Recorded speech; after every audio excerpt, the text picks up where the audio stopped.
Hi, welcome to another behind the scenes video, because on Monday I want to have a look at some intros and endings that you can do with tracks and your cues to make sure that they suit a library. So I've literally just opened up a Logic session here and I've just titled it intros and endings. That is literally all I have done so far. So the obvious thing to show people, I suppose, is the fact that you can just buy intros and endings out of the box, which saves you a lot of time. We can take damage too. I mean, this isn't the most practical way of doing things necessarily, but you know, in terms of money. But you can take things like booms and stick them on the end of your tracks to give them a final ending. We've also got, if we go to the ensemble designer, you will find a whole bunch of different transitions. So these VSTs tend to come with reverses and whooshes. So there you go.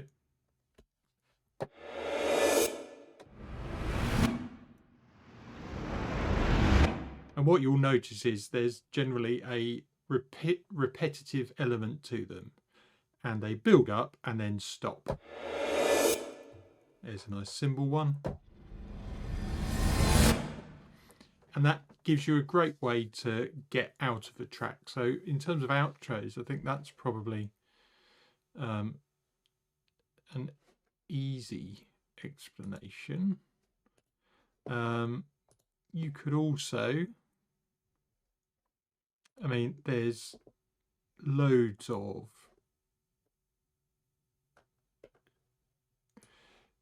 cheaper options out there. Don't have to go with heaviosity. So that's Trailer Giant from Spitfire. They've got risers as well.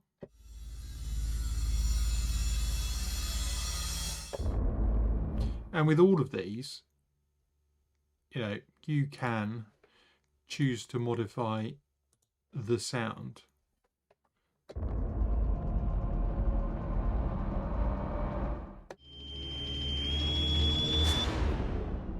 So you've got your mod and your pitch wheel, but then there's a whole load of different options here for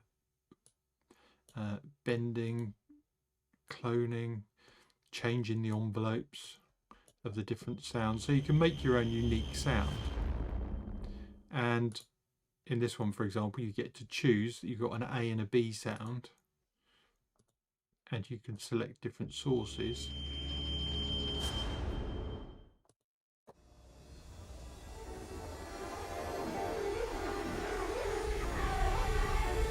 That's pretty cool. And it is constantly building. Wow. Okey-doke. That was completely accidental. Okay, so yes, you could go out and buy a library that has pre-built risers and whooshes in it. That's fairly obvious. How about just doing your own? So if we go to, let's get, I was going to say, let's find some cymbals.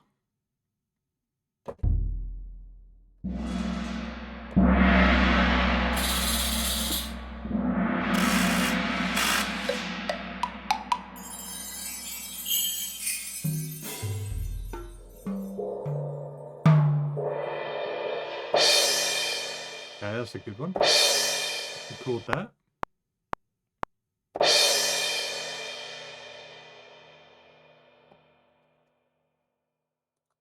Okay, so we'll just line that up.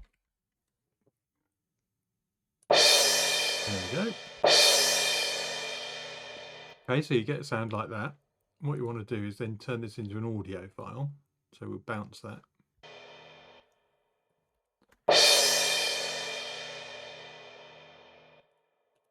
And literally just reverse it. Okay, so if we go to our region and turn on reverse, it flips the audio region round.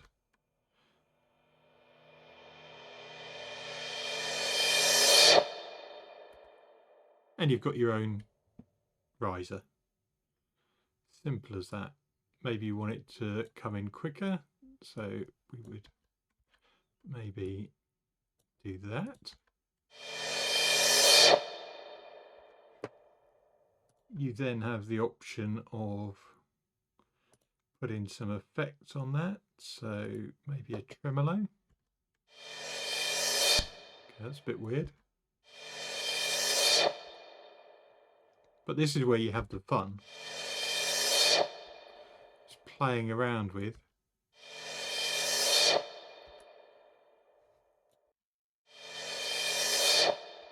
Put them out of phase.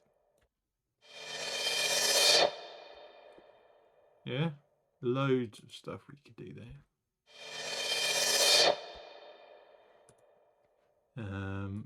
You could, what else could we stick on? Load of massive delay.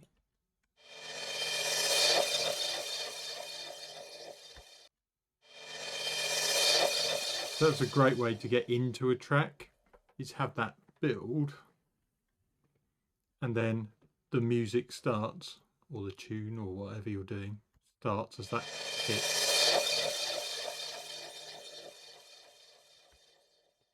So there we go. What else could we do?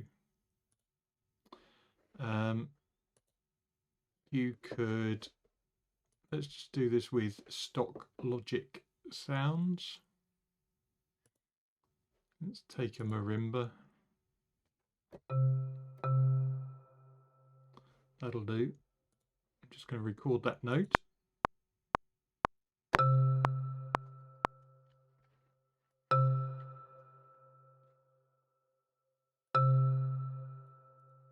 And all I'm going to do is bounce that out again. So I've just got that sound. Now, let's stick that into a sampler. Okay, so we've got our sound there. So I can now play that on the keyboard. But how about make it really short, but looping it.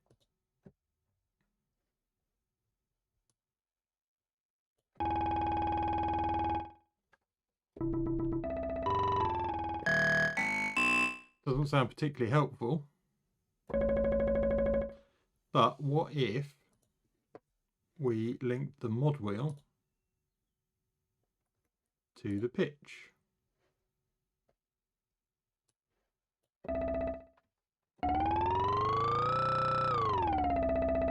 Ooh.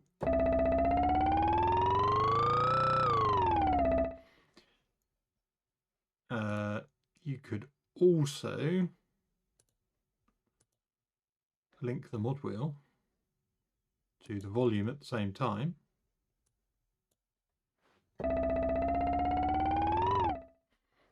We bring down the main volume to start with.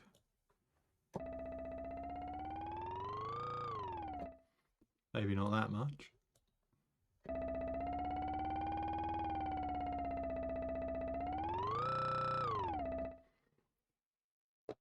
So you've got something like that. You have to be a bit careful, because if the samples don't start and finish on the same point of the waveform, you will get a glitching sound. So at the moment you can see that sort of pretty much bang on. Let's move that so it's right at the bottom of the waveform when it starts. And let's pick a peak. You can hear that audio click. That's because it is jumping at the end of the waveform from high to low. As you move that to match them, you will lose the glitch. Maybe you want the glitch, you know. Maybe that's the effect you're after. But now we've got that sound, let's make sure everything else is muted. Could literally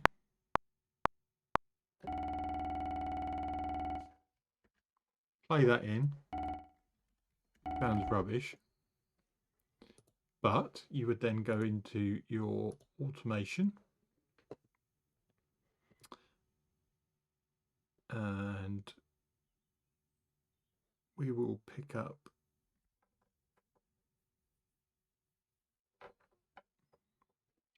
didn't want region, wanted track, I think.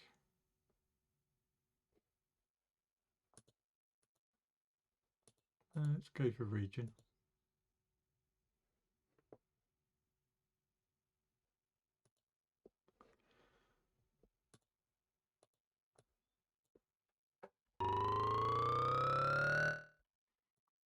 And then you can create your own sort of mini riser out of a random sound.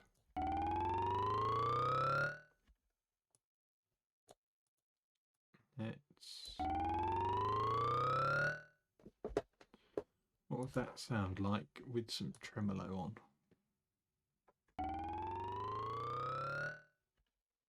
That's quite cool.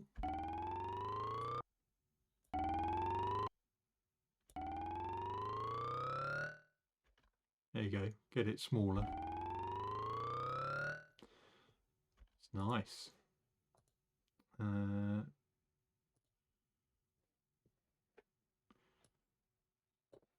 Could compress it a little bit.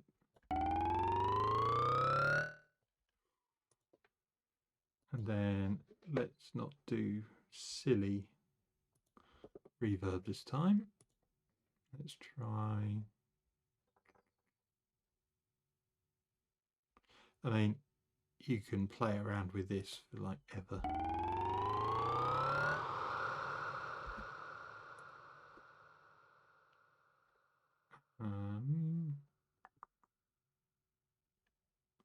Nylon guitar, big stage.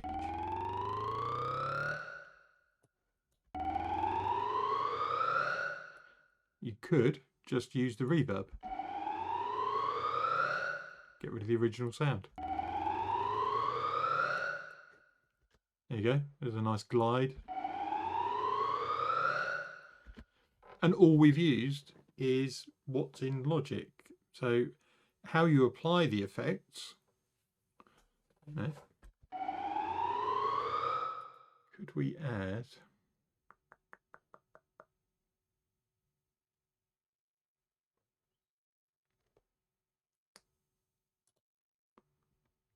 a chord trigger?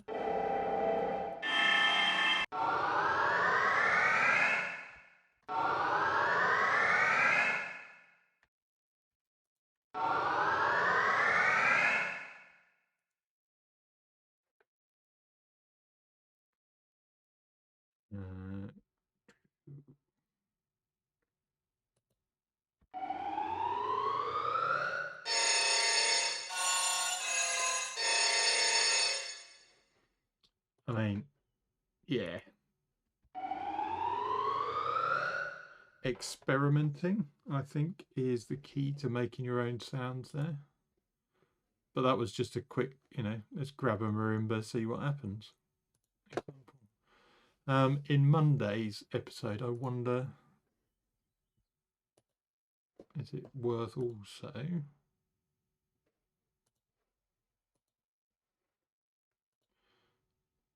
I mean, we could do it with a different instrument completely.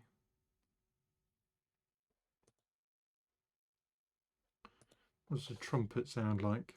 Why is it?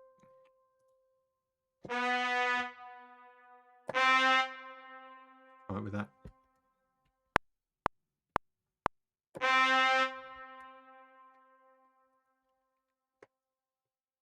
So, same process, get your note, bounce it, stick it into a sampler, shorten it,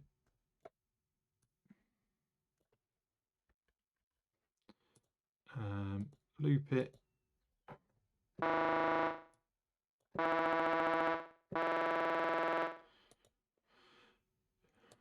check you're sort of on the level.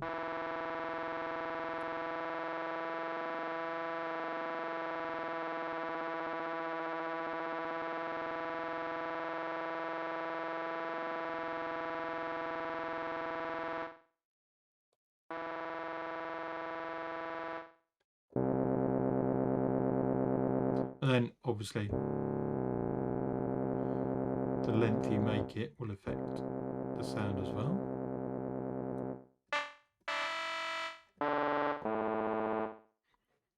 And what did we do? We linked the mod wheel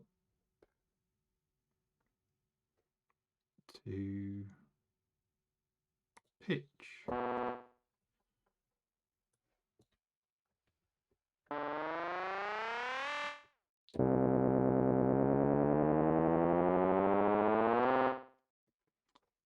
There you go.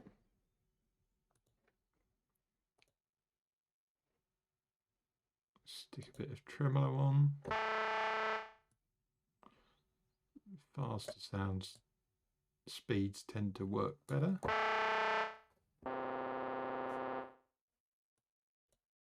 Should we mess around with this one a bit?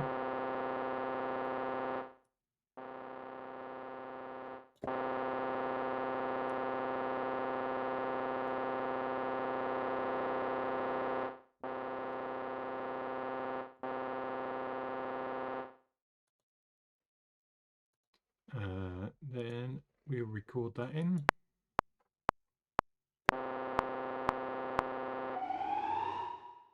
No, didn't mean to have that one on.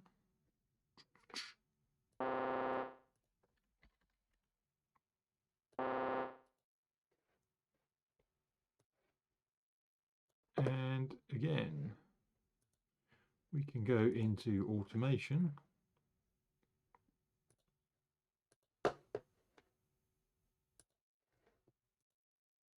Grab the mod wheel.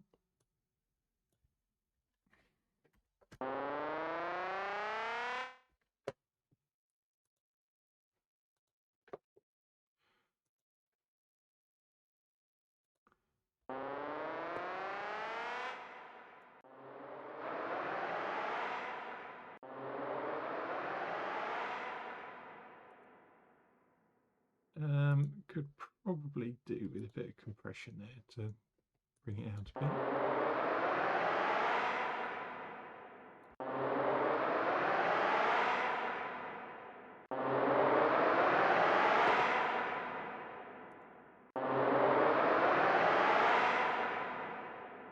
And if your track actually called for that to just cut off there, then you could do your track automation, depending on how severe you want it to be. If you wanted it to be longer and that reverb's going to go on,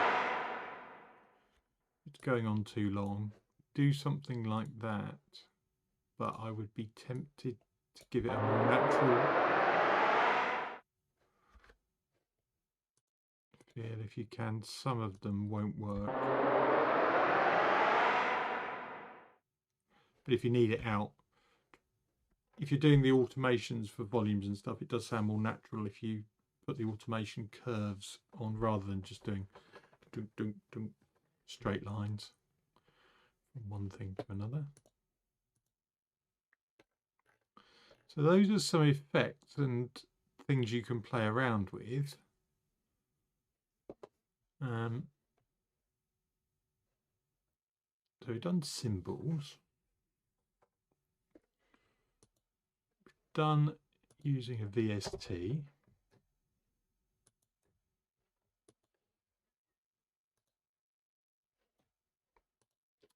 Which I unloaded.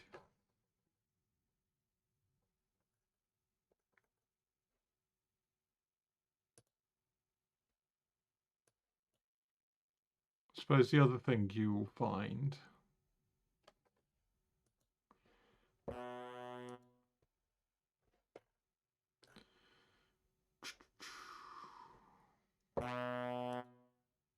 are things, well,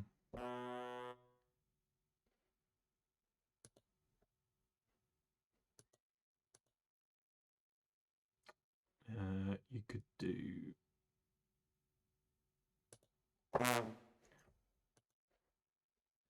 balls with brass.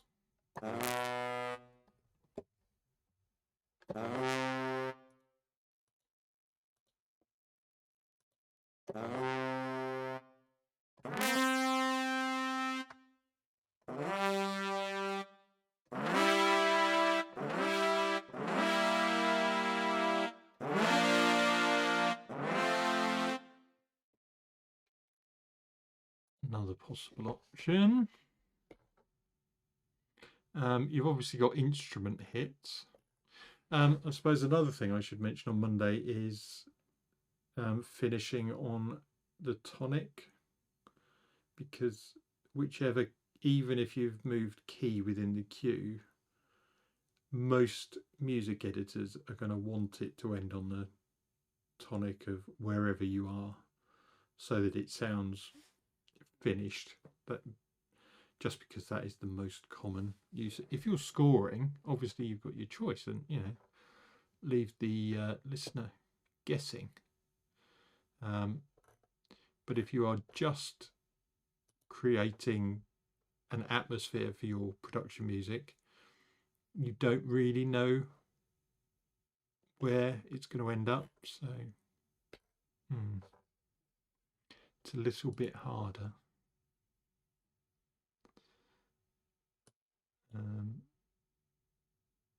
Is there anything in here that I might use?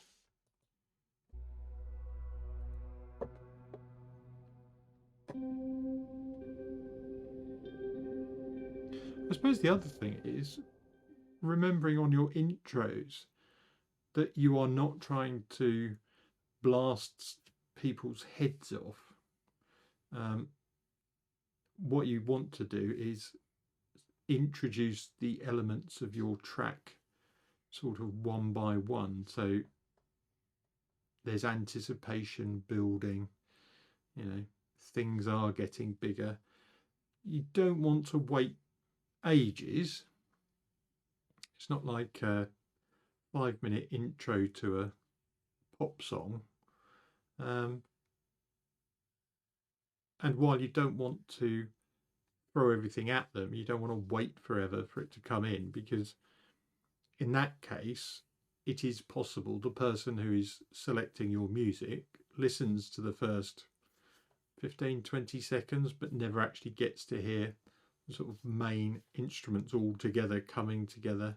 You want to be keeping, well, the person who's choosing whether to use your music in their production or not, you want to keep them interested, and they're thinking about, how do I keep the viewer interested when they're hearing this in the show?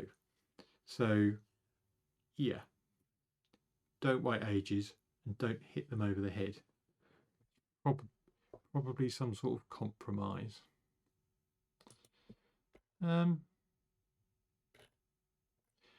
It would be helpful before I record this at some point before Monday, so it gives me 3 days, 4 days. If you've got any ideas, please put them in the comments. Maybe you've got a brilliant trick or hint or tip about how to do intros or endings. I would be really interested to hear your ideas and how you go about starting and finishing tracks. Obviously, those musical examples probably need to be in context, so I might actually, for the explanation, I might actually have a track in place without an intro or an ending, and then show how we add it. That possibly makes more sense. So that's behind the scenes of what's coming up on Monday. Like and subscribe is always appreciated, and I'll catch you in the next one. Bye for now.